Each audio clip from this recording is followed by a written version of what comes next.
এমন নয় যে আমি ক্ষমতা চাই, আমি ক্ষমতায় যেতে চাই, এটাই আমার উদ্দেশ্য, কোশ্চিনকালেও নয়। ক্ষমতায় আমি যাই বা এক্স যাক বা ওয়াই যাক বা জেড যাক, আমরা চাই আল্লাহর জমিনে আল্লাহর দিন কায়েম হোক। ঠিক আছে কথা? ওকে। সেকেন্ড কথা হচ্ছে যে দিন কায়েম যদি ইবাদত হয়, তাহলে দ্বিতীয় বিষয় হচ্ছে এই ইবাদতটা তখনই কবুল হবে যখন তা নবী মুহাম্মদ সাল্লাল্লাহু আলাইহি ওয়াসাল্লামের সুন্নাহ মোতাবেক হবে। এক নম্বর শর্ত কি? এটা হতে হবে এক আল্লাহর জন্যে। দুই নম্বর শর্ত, এটা হতে হবে নবী সাল্লাল্লাহু আলাইহি ওয়াসাল্লামের সুন্নাহ তরিকা মোতাবেক। অন্য কোনো তরিকায়, অন্য কোনো পথ ও পদ্ধতিতে এটা প্রতিষ্ঠাও করা যাবে না, আর করতে গেলেও সেটা ইবাদত বলে গণ্য হবে না। এখন যদি কেউ বলে না, আমি আব্রাহাম লিঙ্কনকেই আমার উসওয়াতুল হাসানা হিসাবে বেছে নিয়েছি, তার পথ ও পদ্ধতিতেই দিন কায়েম করতে হবে, কথাটা কি ঠিক হবে? আমি কার্ল মার্কসকেই বেছে নিয়েছি, মার্কসীয় পদ্ধতিতেই হবে, কথাটা কি ঠিক হবে? আমি জায়নিস্টদেরকে বেছে নিয়েছি, ওরা যেভাবে বোঝাবে সেই মডারেট ইসলাম প্রতিষ্ঠা করলেই দিন কায়েম হবে, ব্যাপারটা কি এমন? আমি লেনিনকে বেছে নিয়েছি, স্ট্যালিনকে বেছে নিয়েছি, আমি মাও সেতুংকে বেছে নিয়েছি, ইত্যাদি ইত্যাদি। এই মানুষগুলোকে বেছে নিয়ে কেউ যদি তাদের রাজনৈতিক বুঝ অনুযায়ী বা শেখানো তরিকা অনুযায়ী আল্লাহর জমিনে দিন কায়েম করতে চায়, তবে সেটা ইবাদত বলে গণ্য কোশ্চিনকালেও হবে না, এবং তার কোনো ফলাফলও আসবে না। কারণ যেহেতু সেটা নবীর তরিকায় হয় নাই, ফলাফল আসার কোনো প্রশ্নই ওঠে না। কথা বোঝা গেছে?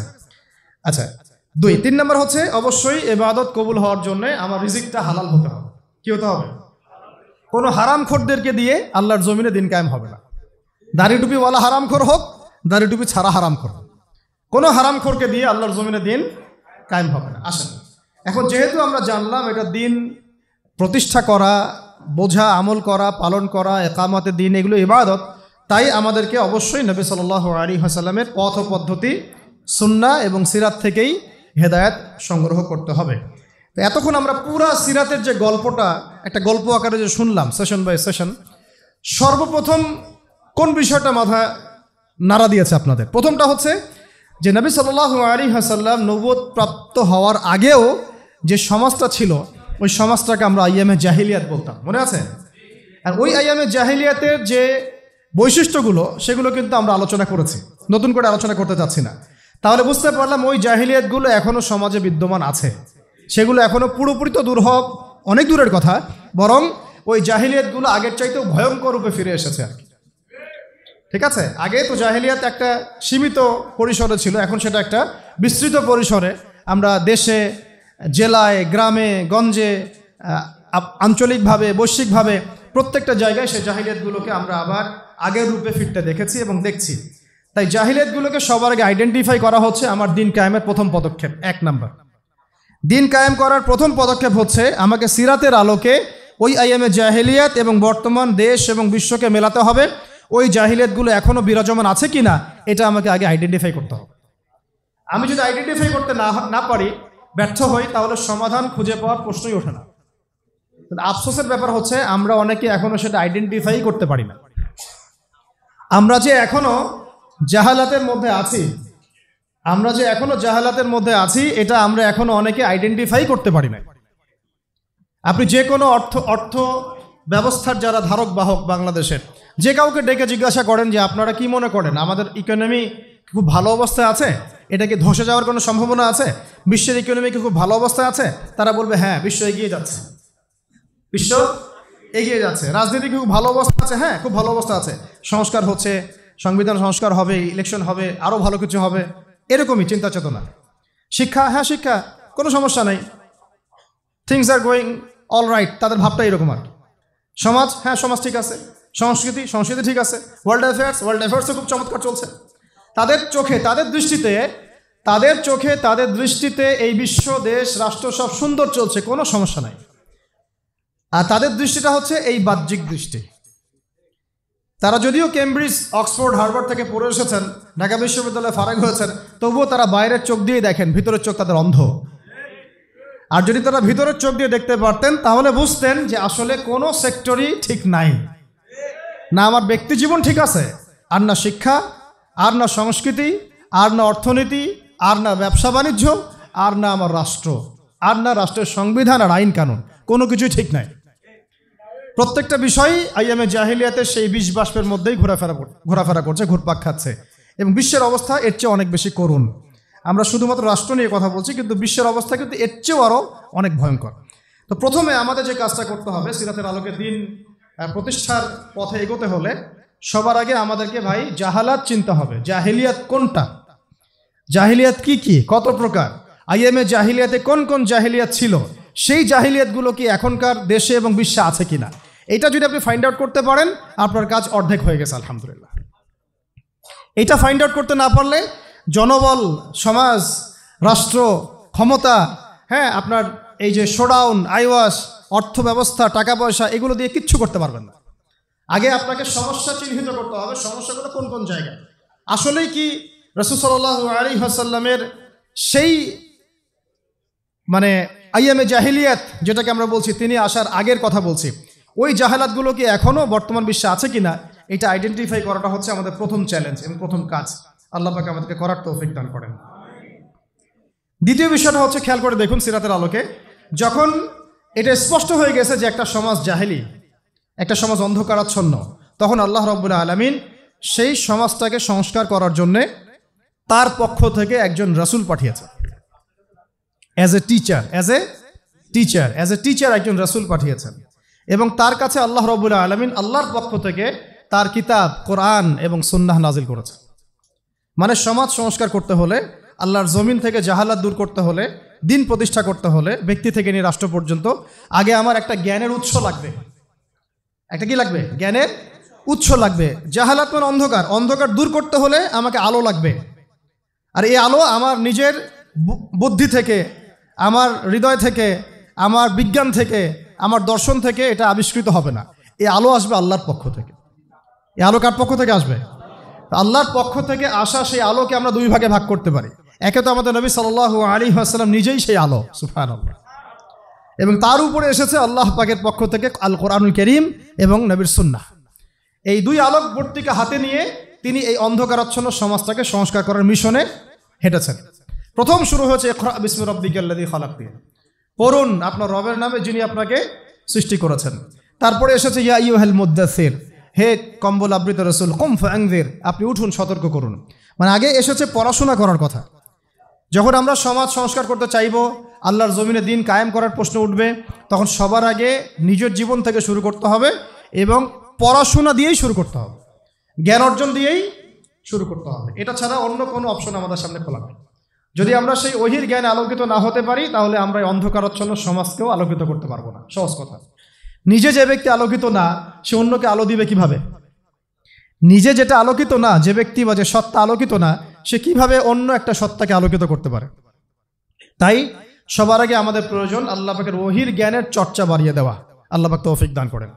এবং সেই ওহির জ্ঞানে আলোকিত হয়ে নিজেও এর উপরে আমল করা, আমার পরিবারটাকে সেভাবে গড়া এবং আমার যতটুকু পর্যন্ত আল্লাহ পাক আমাকে ক্ষেত্র দিয়েছেন সেখানেই আলোকে ছড়ায় দেওয়া। ইনশাআল্লাহ এভাবে আস্তে আস্তে সমাজ আলোকিত হবে ইনশাআল্লাহ। তাহলে আমরা সিরাতের আলোকে দিন কায়েমের পথে অন্যতম একটা নিয়ামক হিসাবে পাচ্ছি ওহির জ্ঞান, ওহির জ্ঞানের চর্চা, সেই জ্ঞান শেখা, সেই জ্ঞানের প্রচার করা, প্রসার ঘটানো এবং তার উপরে আমল করা। আল্লাহ পাক বোঝার তৌফিক দান করেন। 3 নম্বর বিষয়টা হচ্ছে কোনো সাহাবী, তাবেঈ, তাবে তাবেঈ কেউই কিন্তু দেখবেন যে একা একা কখনো চলেন নাই, একা একা দিনকে শেখেনও নাই। একা চলা তো বহু দূরের কথা, একা দিনকে তারা শেখেনও নাই। সবসময় তারা রাসূল সাল্লাল্লাহু আলাইহি ওয়াসাল্লামের সোহবতে থেকেছেন, ওই জেনারেশনের পরের জেনারেশন সাহাবীদের সোহবতে থেকেছেন, তারপরের জেনারেশন তাবেঈদের সোহবতে থেকেছেন, তারপরের জেনারেশন তাবে তাবেঈদের সোহবতে থেকেছেন। মানে এই যে সোহবত, সংস্পর্শ, মানে এটা সিনাই আসবে। আল্লাহ রাব্বুল আলামিন তার নবীর উপরে পাঠিয়েছেন ওহির জ্ঞান, সেটা নিয়ে এসেছেন একজন মালাক ফেরেশতা জিবরাইল আলাইহিস সালাম। তিনি তাকে জড়িয়ে ধরেছেন, সিনাই সম্পর্ক মনে আছে? জড়িয়ে ধরেছেন, ছেড়ে দিয়েছেন, মনে আছে কি? সিনাই সম্পর্ক। পড়েন, ইকরা, আপনি পড়ুন, মা আনা বিকারি, আমি তো পড়তে জানি না। আবার চেপে ধরা হলো, ইকরা, পড়ুন, মা আনা বিকারি, আমি তো পড়তে জানি না। হৃদয়ের সম্পর্ক খেয়াল করেছেন কি? তারপরে তিনি পড়তে পারলেন, ইকরা বিসমি রাব্বিকাল্লাযী খালাক। তো একজন টিচার লাগে, কি লাগে? টিচার লাগে। আমরা এখন এটাকে বলি একজন ওলামায়ে কেরামদের মধ্যে মুহাক্কিক, বরেণ্য আলেম, মুরব্বী আপনার সাথে আপনার মাথার উপরে থাকতে হবে, নিসবত থাকতে হবে। এভাবেই সিনাই এই জ্ঞানটাকে শিখতে হয়, আমল করতে হয় এবং এর উপরে প্রচার প্রসার, দাওয়াত, তাজকিয়া সবকিছু এর সাথে রিলেটেড।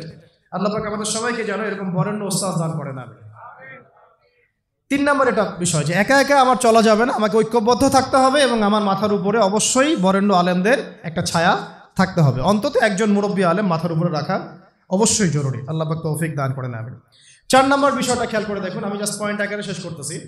4 নম্বর বিষয়টা হচ্ছে ওয়াহির জ্ঞানের শিক্ষা পেয়ে সাহাবায়ে কেরাম কি আগেই দাওয়াতের কাজ শুরু করেছেন না নিজেরা আগে শিখেছেন, আমল করেছেন? কেউ কি আমল করার আগেই দাওয়াতের কাজ শুরু করেছিলেন কিনা? তাহলে আমরা বুঝতে পারলাম যে দাওয়াতের কাজ করার আগে আমার নিজের উপরে দিনটাকে কায়েম করতে হবে।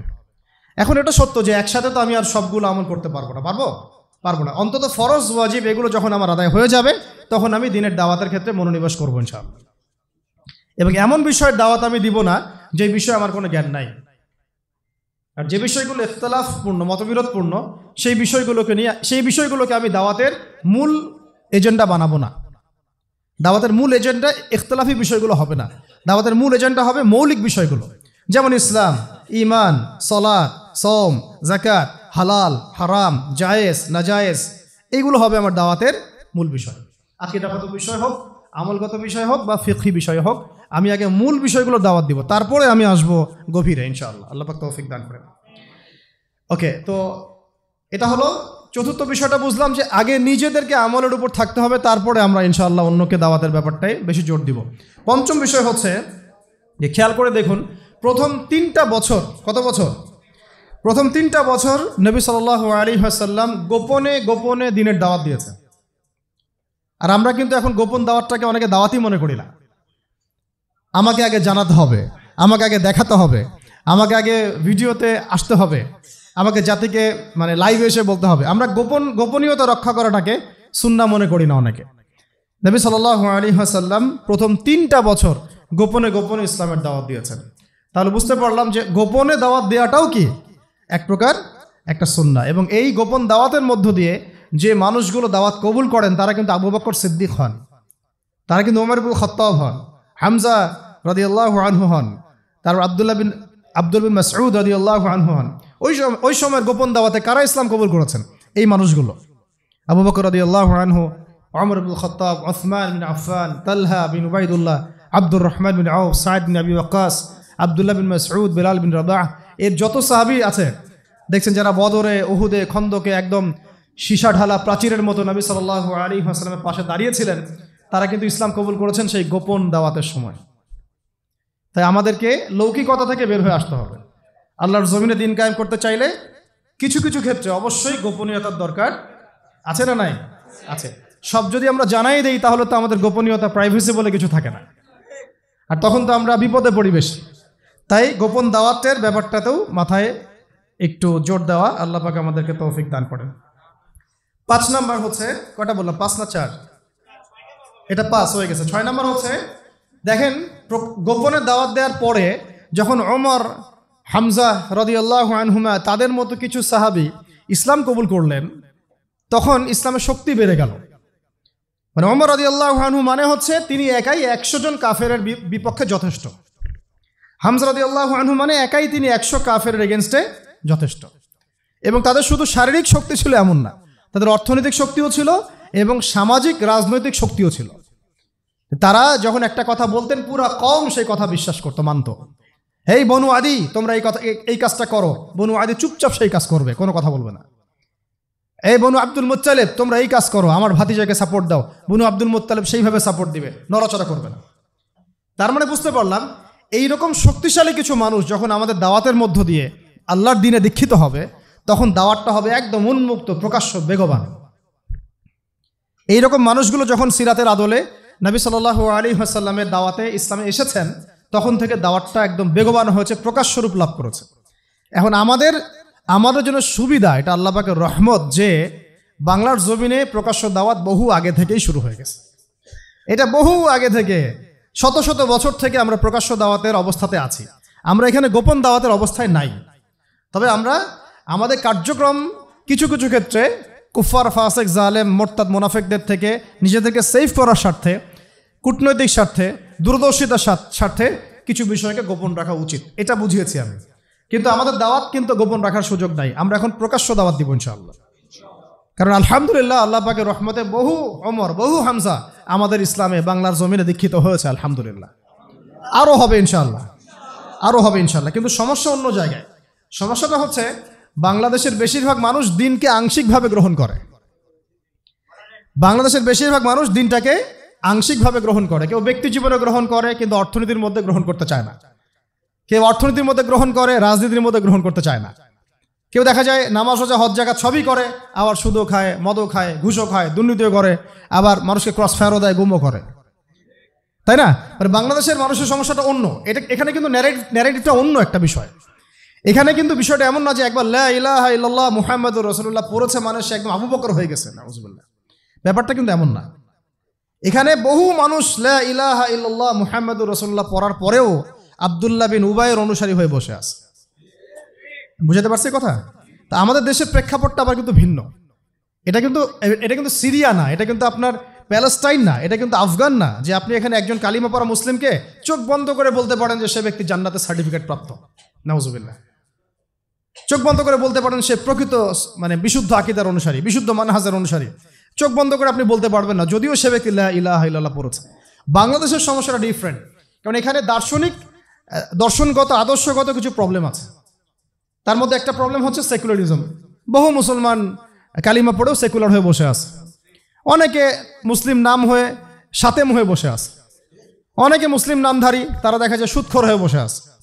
অনেকে মুসলিম নামধারী তাগুত হয়ে বসে আছে। কে বসে আছে? তাগুত হয়ে বসে আছে। বহু মুসলিম নামধারী কখন যে মুরতাদ হয়ে গেছে নিজেই জানে না, কখন যে মুরতাদ হয়ে গেছে সে নিজেই জানে না। তো বাংলাদেশের এই ন্যারেটিভের সমস্যাটা কিন্তু অন্যরকম। এখানে আপনি কালিমা পড়া কোনো মুসলমানকে চোখ বন্ধ করে বলতে পারতেছেন না যে একেবারে পাক্কা মুসলমান। তাই এখানে আমাদের দাওয়াতটাকে আবার অন্যভাবে পেশ করতে হবে যে এখানে লা ইলাহা ইল্লাল্লাহ মুহাম্মাদুর রাসূলুল্লাহ এর পরিপূর্ণ এবং বিশুদ্ধ দাওয়াতটাকে আরও বেশি বেগবান করতে হবে। এরপরে সমাজ আলাদা হয়ে যাবে কাফেরদের শিবিরে, মুনাফিকদের শিবিরে, মুসলিমদের শিবিরে। তখন আপনি যে তাওহীদপন্থী খাঁটি মানুষদেরকে পাবেন, এরাই ইনশাআল্লাহ সেই ব্যক্তি যাদের দ্বারা আল্লাহ পাক আল্লাহর জমিনে দিন কায়েম করাবেন ইনশাআল্লাহ। বুঝতে পারছি কথা কি? এখানে কিন্তু একটু ডিফারেন্ট একটা ইস্যু আছে। এটা অনেকে আমরা বুঝি না। আমরা মনে করি যে ওই ভাই তো নামাজ পড়ে, সমস্যা কোথায়? ওই ভাই তো দেখি আমার সাথে মিছিল করলো, সমস্যা কোথায়? সমস্যা অন্য জায়গায়। সমস্যা হচ্ছে আকীদাগত সমস্যা, মানহাজগত সমস্যা এবং দিন কায়েমের পদ্ধতি নিয়ে সমস্যা। সমস্যা হচ্ছে ইসলামকে পূর্ণাঙ্গ হিসেবে সে গ্রহণ করছে নাকি আংশিক হিসেবে গ্রহণ করে, এটা নিয়ে সমস্যা। সমস্যা হচ্ছে সে কি মুসলিম হয়েও সেকুলার, মুসলিম হয়েও ডেমোক্রেটিক, মুসলিম হয়ে কি কমিউনিস্ট, মুসলিম হয়ে কি ন্যাশনালিস্ট, এইগুলো নিয়ে সমস্যা। তা আমাদেরকে একদম পাক্কা মুসলমান হইতে হবে আগে। মানে আমাদের সামনে আছে আল কোরআন, আমাদের সামনে আছে নবীর সুন্নাহ, আমাদের সামনে আছে রাসূলুল্লাহ সাল্লাল্লাহু আলাইহি ওয়াসাল্লামের সিরাত এবং সাহাবীদের উসওয়া এবং মানহাজ। এর বাইরে আমরা কিছু নিচ্ছি না ইনশাআল্লাহ। এর সাথে যা মিলবে তা নিব, যা মিলবে না তা নিব না, খালাস। এর সাথে যা মিলবে তা নিব, যা মিলবে না নিব তো নাই, ছুঁড়ে ডাস্টবিনে ফেলে দিব। এই হলো একটা সমস্যা। তো আমাদেরকে এভাবে দাওয়াতটাকে বেগবান করতে হবে। প্রকৃত ইসলামের পূর্ণাঙ্গ দাওয়াত, দুটো শব্দ শুনে যান, প্রকৃত ইসলামের পূর্ণাঙ্গ দাওয়াত, এইটাকে বেগবান করতে হবে। আল্লাহ পাক তৌফিক দান করেন। এবং ইনশাআল্লাহ এই দাওয়াত যখন বেগবান হবে তখন বহু হামজা এবং ওমর ইসলামে দীক্ষিত তো হবেই, পাশাপাশি সাহাবীদের মতো আমাদের উপর নির্যাতন নিপীড়নও আসবে। কথা বুঝতে পারছেন? এটাও সিরাত থেকে শিখলাম যে সাহাবায়ে কেরাম যখন প্রকাশ্যে দাওয়াত দেওয়া শুরু করেছেন তখন তো ইসলাম নিয়ে এত মতভেদ নাই, আছে? তখন তো ইসলাম নিয়ে, ইসলাম বলতে কেউ মুরজি আকীদা বুঝতেছে না, খারিজি আকীদা বুঝতেছে না, শিয়াইজম বুঝতেছে না, ওখানে তো মুতাজিলার ফেরকা নাই, ওখানে তো কাদিয়ানির ফিতনা নাই, ওখানে তো ইসাই মুসলিমের ফিতনা নাই, ওখানে তো গণতন্ত্র নাই, ওখানে তো ডেমোক্রেসি, আপনার সেকুলারিজম নাই, কমিউনিজম নাই, জাতীয়তাবাদ নাই, আছে এগুলা? মক্কায় কি এগুলো ছিল? মক্কায় আবু জেহেলদের আইয়ামে জাহিলিয়াত ছিল, আবু জেহেলদের জাহালাত ছিল, কিন্তু এই যুগের আবু জেহেলদের জাহালাত মক্কায় ছিল না। বুঝতে পারিনি কথাটা? মক্কায় অরিজিনাল আবু জেহেলদের জাহালাত ছিল, কিন্তু বর্তমান সময়কার আধুনিক আবু জেহেলদের জাহালাত মক্কায় ছিল না। এই জন্য এগুলো আমাদেরকে ফেস করতে হচ্ছে। এগুলো কাদেরকে ফেস করতে হচ্ছে? আমাদেরকে ফেস করতে হচ্ছে। এটাই হচ্ছে আমাদের পরীক্ষা। সবাইকে আল্লাহ পাক পরীক্ষা নেবেন, যার যার সময় সেভাবে পরীক্ষা নেবেন। আল্লাহ পাক আমাদেরকে যেন পরীক্ষায় পাশ করার তৌফিক দান করেন। এই দাওয়াতটা যখন বেগবান হয়েছে তখন কিন্তু ওই যে উতবা, শাইবা, আবু জাহেল, আবু লাহাব একদম সাহাবীদের উপর নির্মম নির্যাতন শুরু করেছে। প্রথমেই কি সাহাবীরা অস্ত্র হাতে নিয়েছিলেন? উত্তর হচ্ছে না। প্রথমে সাহাবায়ে কেরাম মুখ দিয়ে প্রতিবাদ করেছেন, কখনো কখনো কথা দিয়ে প্রতিবাদ করেছেন, কখনো কখনো মানে গোত্রীয় সাপোর্ট দিয়ে প্রতিবাদ করেছেন, কখনো কখনো আপনার ধৈর্য ধরেছেন, মার খেয়েছেন, গালি খেয়েছেন, কখনো বা প্রয়োজনে হিজরতও করেছেন। কি করেছেন? প্রয়োজনে হিজরতও করেছেন। আবিসিনিয়াতে হিজরত হয়েছে, কখনো মদিনায় হিজরত হয়েছে, এমনকি আমাদের নবীজি নিজেও তায়েফে গিয়েছেন হিজরতের উদ্দেশ্যে। আবার তায়েফবাসী যখন সাহায্য করে নাই, নবী সাল্লাল্লাহু আলাইহি ওয়াসাল্লাম পরের বছর এসে কোথায় গিয়েছেন? মদিনায় হিজরত করেছেন। কেন মদিনায় হিজরত করেছেন? কারণ মদিনায় আল্লাহ রাব্বুল আলামিন তরুণ কিছু সাহাবীকে তৈরি করে দিয়েছিলেন আলহামদুলিল্লাহ, আনসার এবং মুহাজিরদের মধ্য থেকে। তখন যখন মদিনায় হিজরতের পরিবেশ সৃষ্টি হয়েছে, তখনই সাহাবীদেরকে নিয়ে নবী সাল্লাল্লাহু আলাইহি ওয়াসাল্লাম মদিনায় হিজরত করেছেন। তো দিনের ইকামতের ক্ষেত্রে যদি হিজরতের প্রশ্ন আসে, সেইটাও আমাদের মাথায় রাখতে হবে, সেটা মাথায় রাখতে হবে। যদি দেখা যায় বাংলার জমিনে কাজ করতে করতে করতে করতে কিচ্ছুই করতে পারতেছেন না আপনার, ঘুরে ফিরে সেই রাম আর সেই বাম, সেই প্রগতিশীল, সেই সুশীল, সেই এক বোতলের মদ আরেক বোতলে, আরেক বোতলের মদ আরেক বোতলে, সেই ঘুরে ফিরে তাগুত, সেই কাফের, সেই মোরতাদ, তখন কি করবেন? তখন আপনি কি করবেন? তো তখন দেখলেন যে আচ্ছা, এর চাইতে না হয় ওই জায়গাটা অনেক বেশি সেফ অ্যান্ড সাউন্ড এবং সিকিউর, যেখানে আমি পূর্ণাঙ্গ স্বাধীনভাবে দিন পালন করতে পারবো, তো ওইটা বেটার চয়েস, ওইটা হবে কি একটা বেটার চয়েস। কিন্তু আমরা যেটা বলি যে আমরা ততক্ষণ পর্যন্ত লড়বো যতক্ষণ পর্যন্ত না এই জমিনে দিন কায়েম করছি। কারণ অন্য জায়গায় যে ভাইরা আছেন সেই ভাইরা তাদের মতো করে কাজ করে যাচ্ছেন। তাদের কিন্তু আমাদেরকে প্রয়োজন নাই, তাদের কিন্তু আমাদেরকে প্রয়োজন আসলে নাই। তারা কিন্তু তাদের জায়গায় ঠিকই কাজ করছেন। আমাদের নিজেদেরই প্রয়োজন নিজেদেরকে। আমরাই এখন ঐক্যবদ্ধ হতে পারি নাই, এক প্ল্যাটফর্মে আসতে পারি নাই, সত্য মিথ্যা স্পষ্টই করতে পারি নাই। আমরা এখন পর্যন্ত হক বাতিলের সাথে এই লড়াইয়ে আমরা এখনো সামনের কাতারে আসতেই পারি নাই, নিজের অবস্থান স্পষ্ট করতে পারি নাই, নিজের আকীদা স্পষ্ট করতে পারি নাই, আমাদের মানহাজ স্পষ্ট করতে পারি নাই, দিন কায়েমের রূপরেখা স্পষ্ট করতে পারি নাই। আমরা কি চাই সেটাই জনগণকে বোঝাতে পারি নাই কেউ। তো যারা কাজ করা তারা তো করছে। ফিলিস্তিনে একজন ভাই যদি শহীদ হন, তিনি তো সবচেয়ে বড় সফল, তিনি চলে গেছেন জান্নাতে ইনশাআল্লাহ। কথা হচ্ছে আমি আমার অঞ্চলে কি করছি, কথা হচ্ছে কি আমি বা আমরা আমাদের অঞ্চলে দিন কায়েমের জন্য কি করছি, আমাদের কর্মসূচি কি, আমাদের পদক্ষেপ কি, আসলে কি করছি আমরা, নাকি সব ভার্চুয়ালি করছি, হাওয়ায় করছি, আসলে বাস্তবে তেমন কোনো ইম্প্যাক্ট নাই, আসলে বিষয়টা কোনটা, এইগুলো নিয়ে আমাদেরকে ভাবতে হবে। আল্লাহ পাক আমাদের সবাইকে সিরাতের আলোকে আমাদের জমিনে কাজ করার তৌফিক দান করেন। এরপরও তো বললাম সাহাবীরা হিজরত করেছেন। যদি দেখেন যে কোনোভাবেই কোনো কিছু হচ্ছে না, তো আপনার কাছে অনেক অপশন আছে, যদি সেই সুযোগ থাকে। এখন তো জাতীয়তাবাদের বেড়াজালে এমনভাবে বিশ্বকে মানে অক্টোপাসের মতো চেপে ধরা হয়েছে যে আপনি চাইলে একটা মুসলিম কান্ট্রিতে যেতেও পারবেন না। পারবেন? কত প্রসেসিং, তখন তো উল্টা নিজের কাঁধে বিপদ ডেকে নিয়ে আসবেন আপনি, নিজের উপকার করতে গিয়ে মানুষেরই ক্ষতি করে ফেলবেন আপনি, এমনও হইতে পারে, আল্লাহ না করুন। কথা হচ্ছে আমরা সিচুয়েশন বুঝে, অবস্থা বুঝে পদক্ষেপ নিব ইনশাআল্লাহ। তবে এই দাওয়ার ব্যাপারটা কখনোই থেমে থাকবে না, দাওয়ার ব্যাপারটা কখনো থেমে থাকবে না। যা হোক হয়ে যাক, দাওয়াত চলতে থাকবে ইনশাআল্লাহ। এবং দাওয়াত যদি পূর্ণাঙ্গ হয় এবং পরিপূর্ণ হয়, তাহলে কি আসবে? সাহাবায়ে কেরামদের মতো বাধা বিপত্তি আমাদের উপরে আসতে পারে।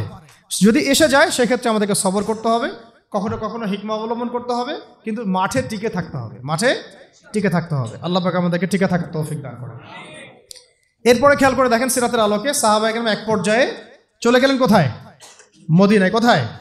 তার মানে কোনো অবস্থাতেই যখন মক্কায় টিকতে পারলেন না তারা, বাধ্য হয়ে তারা কোথায় চলে গেলেন? কার নির্দেশে? আল্লাহর নির্দেশে। কেন গেলেন? কারণ মদিনায় কিছু তরুণ সাহাবী আওস ও খাজরাজ গোত্রে তারা ইসলাম কবুল করেছেন। সুবহানাল্লাহ। প্রথম দফায় 6 জন, তারপর 12 জন, তারপর 75 জন। কতজন? এবং এই 75 জন কিন্তু ভাই যেমন তেমন মানুষ ছিলেন না। এই 75 জন ছিলেন তৎকালীন সময়ে ওই অঞ্চলের, অর্থাৎ ওই মদিনার ইয়াসরিবের, মদিনার নাম কি ছিল? ইয়াসরিবের সবচেয়ে প্রভাবশালী পরিবারগুলোর মধ্যে অন্যতম। সাদ বিন মুয়াজ রাদিয়াল্লাহু আনহুর এক কথায় অনেক কিছু হতো। তারা কিন্তু যেমন তেমন ব্যক্তি ছিলেন না, XYZ ছিলেন না, তারা ছিলেন প্রভাবশালী ব্যক্তিত্ব। ধরেন মালয়েশিয়া একটা গভর্নমেন্ট আছে, ধরেন মালয়েশিয়ার গভর্নমেন্টের কি প্রভাব নাই? তিনি যদি বলেন যে আমরা বাংলাদেশ থেকে 100 জন দায়ীকে এখানে সিকিউরিটি একটা জায়গা দিব, পারেন কি না? তিনি কি পারেন কি না? তো এই কথাটা কি আমি বলতে পারবো? কারণ আমার সেই যোগ্যতা, সেই ক্ষমতা নাই। সাদ বিন মুয়াজ রাদিয়াল্লাহু আনহু ছিলেন ওই রকম একজন মানুষ, যিনি এভাবে বলতে পারতেন, ইয়া রাসূলুল্লাহ, আপনি আপনার সাহাবীদেরকে নিয়ে আমাদের অঞ্চলে চলে আসেন, কি হয় আমরা দেখবো ইনশাআল্লাহ। এইভাবে কি আপনাকে বলার মতো মানুষ কি আছে কিনা ডানে বামে? আপনার নিজের ঘরের মধ্যেই তো নাই,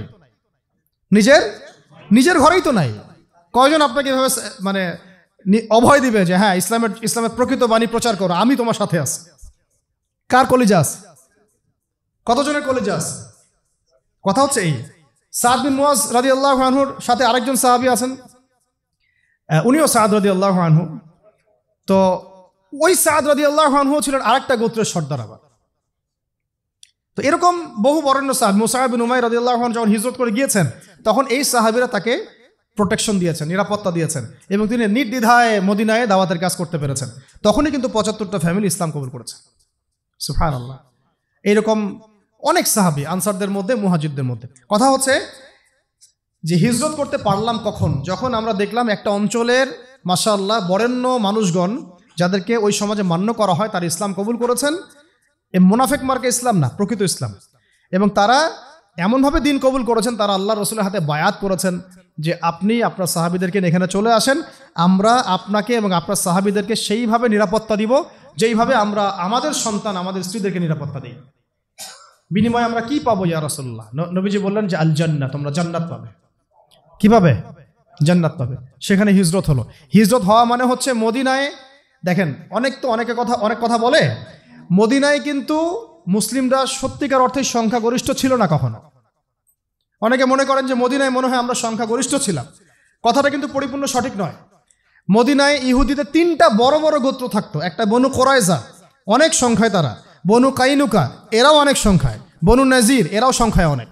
বাংলাদেশে কি 3টা ইহুদি গোত্র আছে এখনো? আছে কি? নাই। সৌভাগ্য, আল্লাহ পাকের শুকরিয়া আদায় করেন যে বাংলাদেশে ইহুদি নাই, আলহামদুলিল্লাহ। তবে ভিতরে কি হচ্ছে আমরা তো জানি না। ভিতরে কি হচ্ছে আমরা জানি না, কিন্তু বাহ্যিকভাবে যেটা দৃশ্যমান সেটা কথা বলছি। ওখানে মদিনায় নবী সাল্লাল্লাহু আলাইহি ওয়াসাল্লাম হিজরত করে গিয়েছেন সাহাবীদেরকে নিয়ে। ওখানে দেখছেন বনু কোরাইজা, বনু কাইনুকা, বনু নাজির, 3টা বড় বড় গোত্র। পাশে আছে খায়বারে আবার একটা বড় ইহুদি গোত্র, 4টা গোত্র বড় বড়। আবার মদিনায় আছে আব্দুল্লাহ বিন উবাইয়ের অনুসারীরা, মুনাফিক, মুখে ইসলাম কবুল করেছে, মন থেকে করে নাই। ওদের শত্রুতা নবী সাল্লাল্লাহু আলাইহি ওয়াসাল্লামের সাথে, কারণ আব্দুল্লাহ বিন উবাইকে ওই আওস ও খাজরাজ তারা মিলে মদিনার প্রধান বানাতে চেয়েছিল।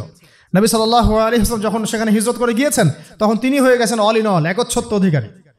এই কারণে তার হিংসা, এই জ্বালান থেকে সে মুখে ইসলাম কবুল করলেও মন থেকে কখনো ইসলাম কবুল করে নাই। সে একা ছিল না, তার অনুসারী ছিল। ঠিক আমাদের সমাজের মুনাফিকরা কি একা না অনুসারী আছে? তাহলে দেখেন মদিনার অবস্থা দেখেন, ওখানে ইহুদিরাও ছিল, মুনাফিকরাও ছিল, আবার কিছু পৌত্তলিকও ছিল। এরকম একটা অবস্থায় শুধু 2টা কম, আওস এবং খাজরাজ, তারা ইসলাম কবুল করেছিলেন। ব্যাস, আমাদের আর কিচ্ছু দরকার হয় নাই। এই বায়াতে নবী সাল্লাল্লাহু আলাইহি ওয়াসাল্লাম হয়ে গেলেন মদিনার অঘোষিত এবং ঘোষণা ছাড়াই তিনি রাষ্ট্রপ্রধান। সুবহানাল্লাহ। কারণ তিনি তো নবী তিনি যখন আমার নবী, তিনি আমার নেতা, তিনি আমার রোল মডেল, তিনি আমার আদর্শ, তিনি আমার উসওয়া, তাহলে যদি রাষ্ট্র কায়েম করি তাহলে নেতা কে হবে? আমার নবী হবে। আর কে হবে? সাল্লাল্লাহু আলাইহি ওয়াসাল্লাম। আর কেউ হবে? সাল্লাল্লাহু আলাইহি ওয়াসাল্লাম। তো এখন নবী সাল্লাল্লাহু আলাইহি ওয়াসাল্লাম হলেন রাষ্ট্রপ্রধান। তার মানে আমাদের নবীজি নিজেও রাষ্ট্র কায়েম করেছেন, প্রমাণ হলো। তার রাষ্ট্রের মধ্যে অমুসলিমরা ছিল কি না? ছিল। তাদের অধিকার নষ্ট করা হয়েছে? এই রাষ্ট্রের মধ্যে আমরা কি সংখ্যাগরিষ্ঠ ছিলাম নাকি ধরা যায় সমান? ধরা যায় কি সমান? একদম সংখ্যাগরিষ্ঠ নই আমরা, ওদের অনেক গোত্র আছে। তবুও আমাদের যে আদর্শ, আমাদের যে আকীদা, আমাদের যে দিন, সেটাকেই সবচেয়ে প্রাধান্য দেওয়া হয়েছে। আমরা কি ওখানে ধর্ম যার উৎসব সবার করেছিলাম? বলেন। আমরা কি ওখানে ইহুদিদের ওই প্যাগোডা গিয়েছি, খ্রিস্টানদের গির্জাতেও গিয়েছি, হিন্দুদের মানে ওই পৌত্তলিকদের পূজাতেও গিয়েছিলাম? আমরা সহ অবস্থান করেছি শান্তিপূর্ণ। কেউ কারো ধর্মে দীক্ষিত হই নাই, কেউ কারো আদর্শে দীক্ষিত হয় না। বরং মদিনা সনদ করা হয়েছিল, ওই সনদে তারা সিগনেচার করেছিল আমাদের সাথে সহ অবস্থান করবে। পরে একটার পর একটা সনদ তারা ভঙ্গ করেছে, এরপর তাদেরকে বের করে দেওয়া হয়েছে। মদিনা রাষ্ট্রের ফাংশনটা বোঝা এখন খুব বেশি জরুরি, কারণ বর্তমান যে রাষ্ট্র নিয়ে কথাগুলো হচ্ছে কেউই কিন্তু মূল জায়গায় হাত দিচ্ছেন না।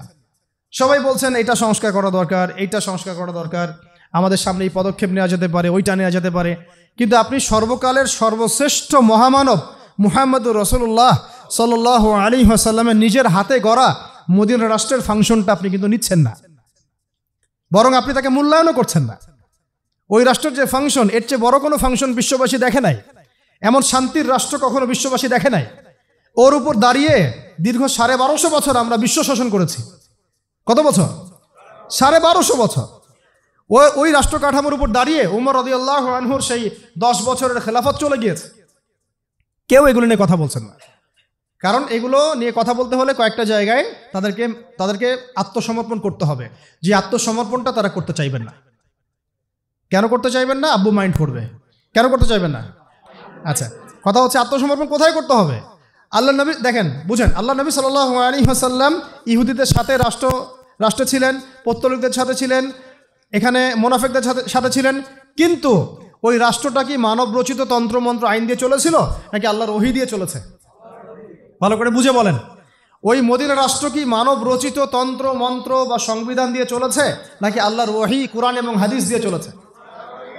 এই জায়গায় কি বাংলাদেশের 90% বেশি বলে ফেললাম, কম বলে ফেললাম, 99.99% যারা রাজনীতি করে তারা কি মানবে? আমাকে বলেন। যত সেকুলার আছে, ডেমোক্রেটিক আছে, এই যে সমাজতন্ত্রের মানুষ আছেন, তারপর রাম বাম সুশীল প্রগতিশীল আছেন, এবং আমাদের এই যে ধর্মনিরপেক্ষ মানুষগুলো আছেন, পাশাপাশি জাতীয়তাবাদী মানুষগুলো আছেন, আপনারা কি একটা বিষয় মানবেন যে বাংলাদেশটা আল্লাহর কালাম কোরআন এবং তার নবীর সুন্নাহ দিয়ে চলুক? দেখি কার বুকে সাহস আছে, কে বলেন যে হ্যাঁ আমি মানবো। আপনাদের কথা বলছি না, যারা এগুলো ডিল করেন তাদের কথা বলছি। মানবে কারা? এই দাড়ি টুপি বলা কিছু মানুষ। কারা মানবে?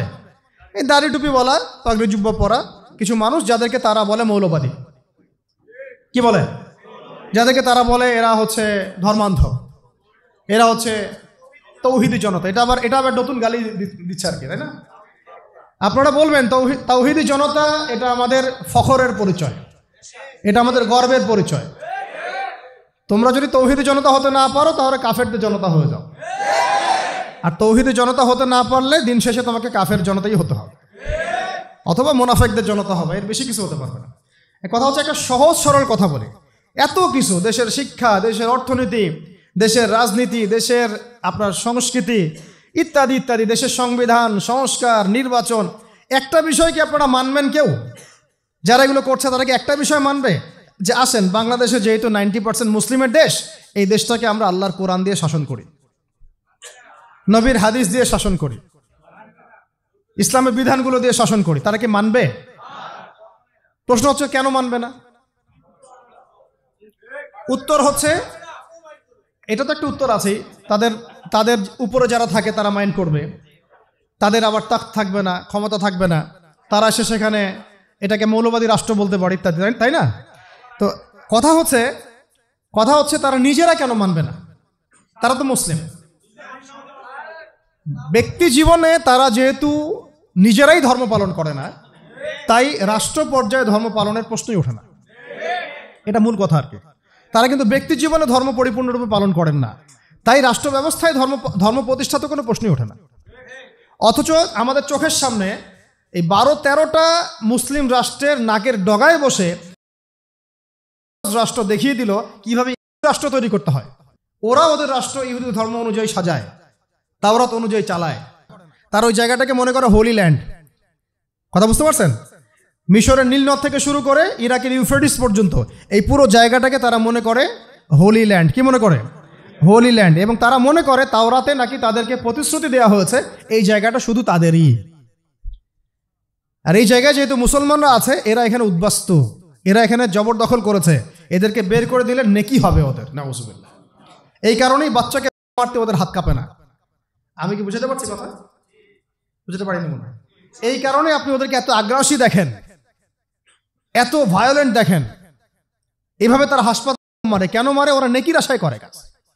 ওদের কাছে মনে হয় যেগুলো করলে ওদের মাসিহকে ওরা মনে করে ওদের মাসিহ খুব খুশি হবে, সন্তুষ্ট হবে এগুলো করলে। আর আমাদের প্রতিবেশী দেশ যদি ওই আবার বলতে পারে আমরা অখণ্ড ভারতের সেই ইয়াতে ফিরে যেতে চাই, তাহলে আমরা কেন বলতে পারবো না যে আমরাও বাংলার জমিনে এক টুকরা মদিনা রাষ্ট্র চাই? আমরা তো বেশি কিছু বলি নাই, আমরা বলছি আমরাও বাংলার জমিনে একটা ছোট্ট কি চাই? মদিনা রাষ্ট্র চাই। ঠিক মদিনা রাষ্ট্র যেভাবে চলেছে আমাদের রাষ্ট্রটা সেভাবে চলুক। কোনো সমস্যা?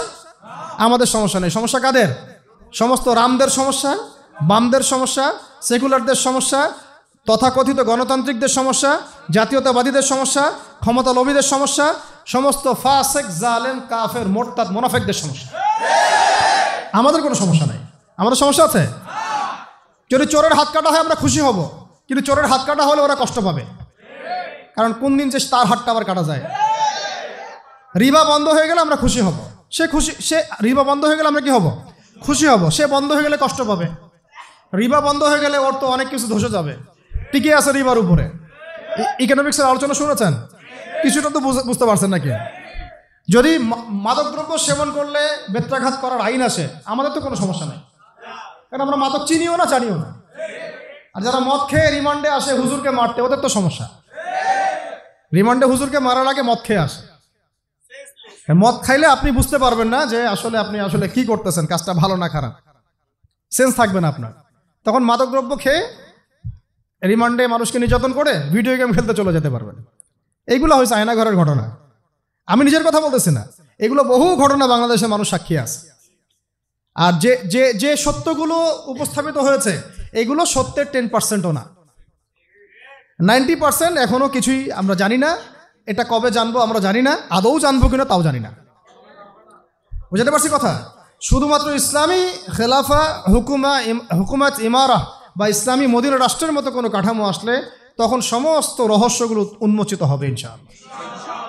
এখনো যা দেখছি আমরা, এগুলো সব কিছু না, এর পিছনে আরো অনেক গল্প আছে, গল্পের আড়ালে বহু গল্প আছে, এগুলো আমরা জানছি না, বুঝতে পারছি না। আল্লাহ পাক প্রত্যেক জালেমের যেন উপযুক্ত বিচার করে না, আমরা এতটুকু তো বলতে পারি। আরশের রব তো আমাদের কথা শুনছেন, তাই না? আল্লাহ পাক প্রত্যেক জালেমের যেন উপযুক্ত বিচার করেন, দৃষ্টান্তমূলক শাস্তি দান করেন, এমন বিচার আল্লাহর পক্ষ থেকে নাজিল করেন যেন সে দুনিয়াতেও কখনো সুখ না পায়, পরকালেও না পায়। আমরা তাদের জন্য কখনো দোয়া করতে পারবো না। আল্লাহ পাক আমাদের দোয়াগুলো কবুল করেন। এরপরে আসেন যে এই যে মদিনা রাষ্ট্রের কাঠামো, লম্বা হয়ে যাচ্ছে নাকি? শেষ করতেছে।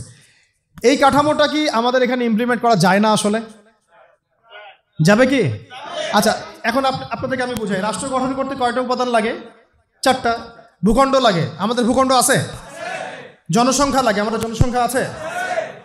আমাদের সার্বভৌমত্ব লাগে, আছে কি? আছে, কিন্তু বৈশ্বিক প্রেক্ষাপটে হয়তো নাই। মানে আমরা আঞ্চলিকভাবে স্বাধীন, বৈশ্বিকভাবে হয়তো স্বাধীন না। আর 4 নম্বর কি প্রয়োজন হয়? সংবিধান, তাই তো? একটা বিধান যেটা দিয়ে রাষ্ট্র চলবে। এখন এই বিধানটাতে গিয়ে সমস্যা হচ্ছে, এখানে আমরা কোরআন এবং সুন্নাহকে আমাদের সংবিধান হিসেবে রাখতে পারি নাই। এখানে রেখেছি আমরা সেই 72, সেই কি 72, ওখানে 4টা মূলনীতি আছে, 4 দেবতা। কয় দেবতা? 4 দেবতার পূজা হয়। 1 হলো গণতন্ত্র, 2 হলো ধর্মনিরপেক্ষতাবাদ, 3 হলো কমিউনিজম, আর 4 হচ্ছে জাতীয়তাবাদ। এর বাইরে কোনো কিছু নাই। তারা মনে করে এর বাইরে দুনিয়াতে আর কিছু নাই। তারা মনে করে রাজনীতি করতে হবে, দেশ চালাতে হবে, এই তো বাইরে এই 4টাই তো, বাইরের কি আছে? ভাবখানা এরকম আর কি। আবার এই 4টাতে হাত দেওয়া যাবে না, হাত দেওয়া যাবে না, কিন্তু এটা পবিত্র। এটাতে হাতও দেওয়া যাবে না, কথাও বলা যাবে না। এটা ধরার আগে মনে হয় ওযু করতে হবে। ভাবখানা এরকম আর কি। এটা কি আল্লাহ পাঠিয়েছেন? তার রাসূল পাঠিয়েছেন? এটা কি কোনো সাহাবী লিখেছেন? কোনো ইমাম লিখেছেন? লিখেছে কারা? যারা লিখেছে তারা কি খুব মুত্তাকি মানুষ, পরহেজগার মানুষ? তারা কি দিনদার মানুষ? তাহলে এখানে হাত দেওয়া যাবে না কেন? কেন সংস্কার করা যাবে না? কেন কথা বলা যাবে না? কেন এখানে ইসলাম বিরোধী বিষয়গুলোকে বের করে ফেলা যাবে না? কেন এখানে ইসলামের পক্ষের বিষয়গুলোকে ঢোকানো যাবে না? কেন যাবে না? এটা প্রশ্ন না, একটা কমন প্রশ্ন। আচ্ছা, এটা তো আল্লাহ পাঠান নাই ভাই, এটা তো রাসূল নিয়ে আসেন নাই, এটা তো মানুষের মস্তিষ্ক প্রসূত। মানুষ তো এটাও বলতেছে সমকামিতা ভালো জিনিস, মানুষ বলতেছে মদ খাওয়া যায়, মানুষ বলতেছে যে ছেলে ছেলে জেনা করা যায়, মেয়ে মেয়ে জেনা করা যায়, মানুষ বলতেছে রিলেশনশিপও করা যায়, প্রেমের জন্য বিয়ে করবো না, খালি সেক্স করার জন্য বিয়ে করবে। তো মানুষ তো অনেক কিছুই বলে। তো মানুষের সব কথাই কি অকাট্য হয়? মানুষের কথাগুলো কি সত্য মিথ্যার অভ্রান্ত উৎস? মানুষের কথা কি সত্য মিথ্যা, ন্যায় অন্যায়ের অভ্রান্ত অকাট্য মানদণ্ড? তাহলে সত্য মিথ্যা, ন্যায় অন্যায়ের মানদণ্ড কোনটা? আল্লাহ পাকের ওয়াহি, আল্লাহর ওয়াহি, আল্লাহর পক্ষ থেকে প্রাপ্ত ওয়াহি, প্রত্যাদেশ, যেটা আমাদের সামনে মওজুদ কোরআন এবং সুন্নাহর হালতে, কোরআন এবং সুন্নাহ সুরতে। তাহলে আমরা কেন কোরআন এবং সুন্নাহর সাথে সাংঘর্ষিক বিষয়গুলোকে এখান থেকে বের করে ফেলবো না? এটা আমার প্রশ্ন। আর কেন আমরা এটাকে কোরআন এবং সুন্নাহর চেয়েও বেশি পবিত্র মনে করা শুরু করছি? হাত দেওয়া যাবে না, কথা বলা যাবে না, এটা করা যাবে না, সেটা করা যাবে না। আল্লাহ পাক আমাদেরকে বোঝার তৌফিক দান করেন। মূল কথায় আসি, যতদিন পর্যন্ত ব্যক্তি জীবন থেকে শুরু করে রাষ্ট্র জীবন পর্যন্ত কোরআন এবং সুন্নাহ ভিত্তিক আইন, বিধান এবং শাসনগুলোকে কার্যকর করা যাচ্ছে না, ততদিন পর্যন্ত মুসলিম জাতির আর্থসামাজিক কোনো উন্নয়ন কখনো সম্ভব না। আল্লাহ পাক আমাদের সবাইকে কথাগুলো বোঝার তৌফিক দান করে। সিরাতের আলোকে আমরা শিখলাম রাষ্ট্র যদি গঠন করতেই হয় কেমন করতে হবে? মদিনার মতো। কেমন? তো মদিনা রাষ্ট্রে আমরা কি খুব কোণঠাসা অবস্থায় ছিলাম নাকি বুক ফুলায় বাঁচছি? মদিনা রাষ্ট্রে কোনো মুসলমান ভয় ছিল? কোনো বোনের উপর জুলুম হয়েছে? চুরি হয়েছে? হইলেও একটা দুইটা, হাত কেটে ফেলা হয়েছে। জেনা হয়েছে কি? একটা দুইটা, শাস্তি দেওয়া হয়েছে। ওই সময় কি মুসলিমরা অমুসলিমদের হাতে মার খাইছে? না, আমরা প্রত্যেকটা যুদ্ধে জয়লাভ করছি। ওই সময় কি আমাদের সম্মান মর্যাদা কমেছিল না বেড়েছিল? ওই সময় কি অর্থ ব্যবস্থা আমাদের ধসে গিয়েছিল না উন্নতি হয়েছিল? কোন সেক্টরটা নিয়ে কথা বলবেন? মদিনা রাষ্ট্রের প্রতিটা সেক্টর মুসলমানদের পক্ষে ছিল।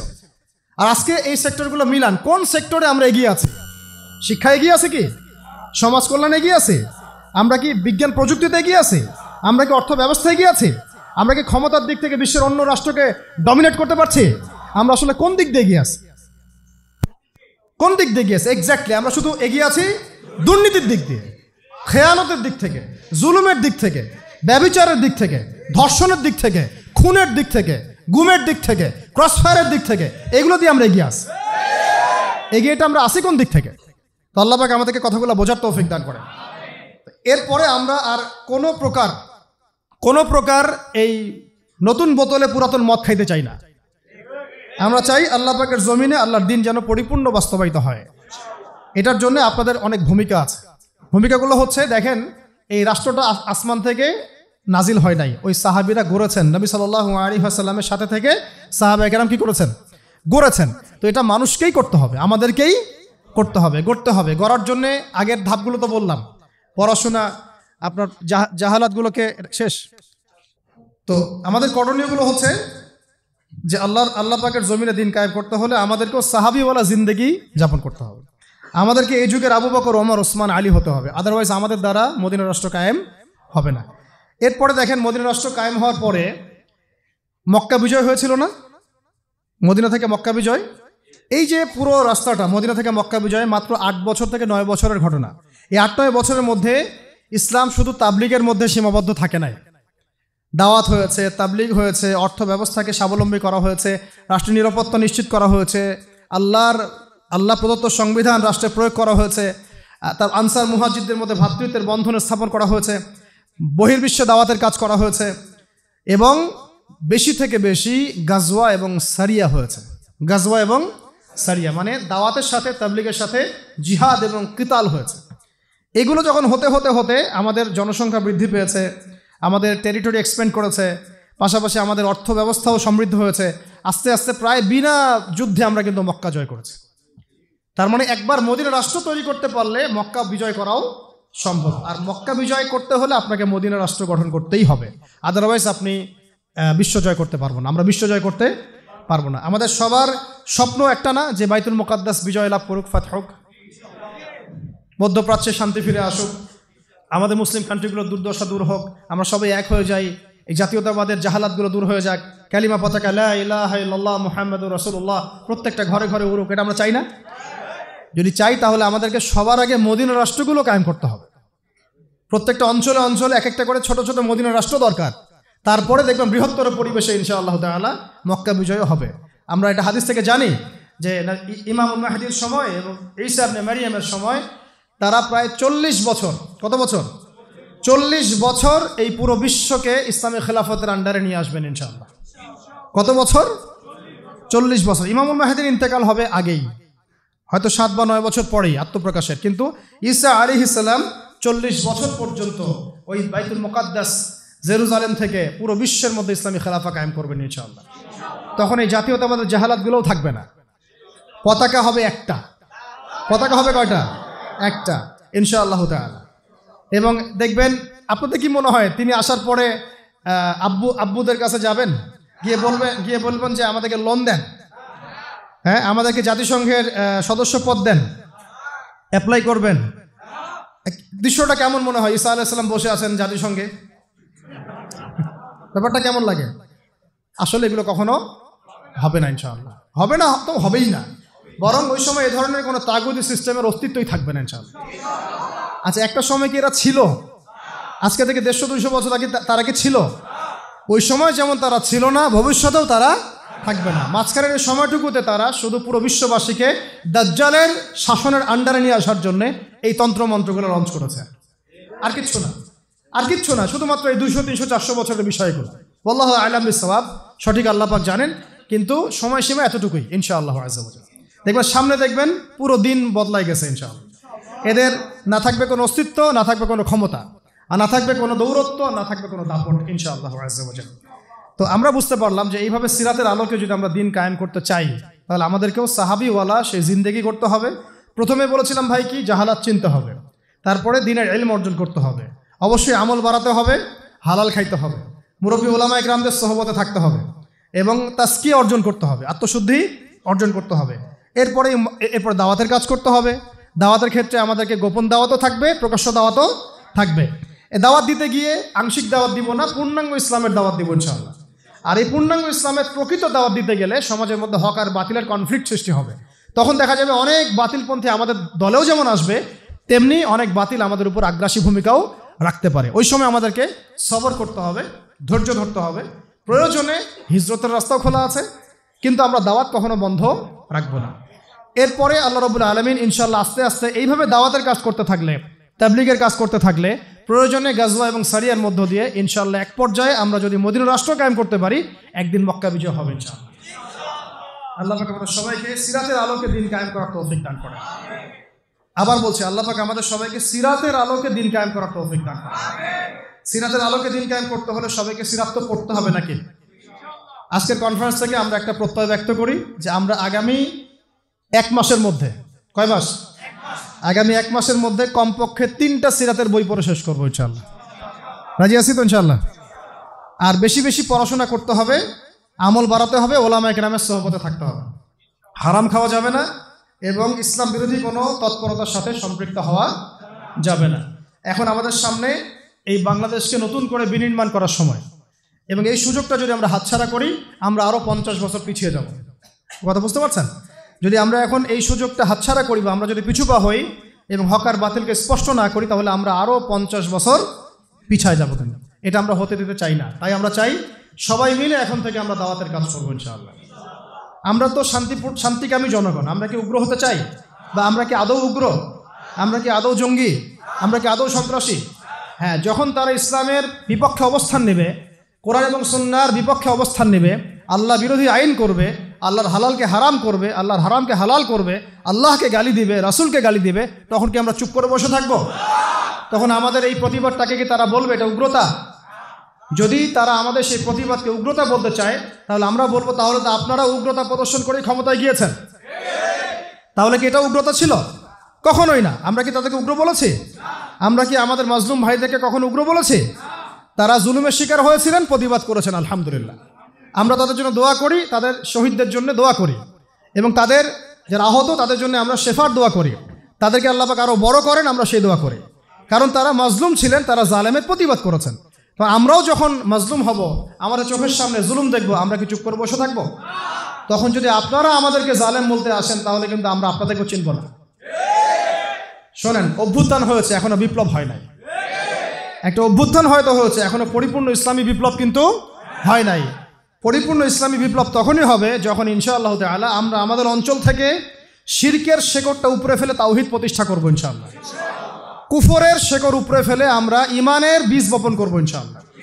যখন আমরা আমাদের অঞ্চল থেকে ইনশাআল্লাহ আযজা ওয়া জাল যত হারাম, যত দুর্নীতি, যত জুলুম, এগুলো শেকড় উপরে ফেলে ইনসাফ, আমানত এবং আদালতের শেকড় স্থাপন করবো ইনশাআল্লাহ। তখন দেখবেন একটা পবিত্র বৃক্ষ আল্লাহ পাকের পক্ষ থেকে দৃশ্যমান হচ্ছে, এবং ওই বৃক্ষে যে ফলগুলো ধরবে এগুলো ইনশাআল্লাহ কিয়ামত পর্যন্ত স্থায়ী হবে ইনশাআল্লাহ। আল্লাহ পাক আমাদের সবাইকে সিরাতের আলোকে দিন কায়েম করার তৌফিক দান করেন, আমিন। সবার আগে নিজেকে ঠিক করতে হবে। কি করতে হবে? সবার আগে নিজেকে ঠিক করতে হবে। আল্লাহ পাক আমাদের সবাইকে ব্যক্তি জীবন থেকে নিয়ে আমাদের রাষ্ট্র ব্যবস্থা পর্যন্ত কোরআন, সুন্নাহ এবং সিরাতের আলোকে ঢেলে সাজানোর তৌফিক দান করেন, আমিন।